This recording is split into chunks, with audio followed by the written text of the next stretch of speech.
ఏడవద్దు మరి. ఊరుకో ఊరుకో, ఎద్దులో ఉన్నావు, ఏడిస్తే దరిద్రంగా ఉంటది. A few moments later.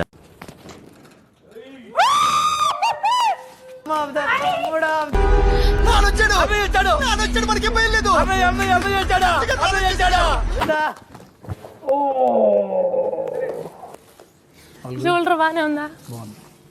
ఎట్టున్నావయ్యా? బాగున్నావా? నిన్ను చూసి ఎన్నేళ్ళయిందయ్యా. మంచితనం బై నేచర్ ఆయన మంచితనం ఉంది, కానీ అది గేమ్లో ఆ మంచితనాన్ని వాడుకుని చాలా మంది క్యాష్ చేసుకుని వాళ్ళ బెనిఫిట్కి వాడుకుంటారు. అంటే నేను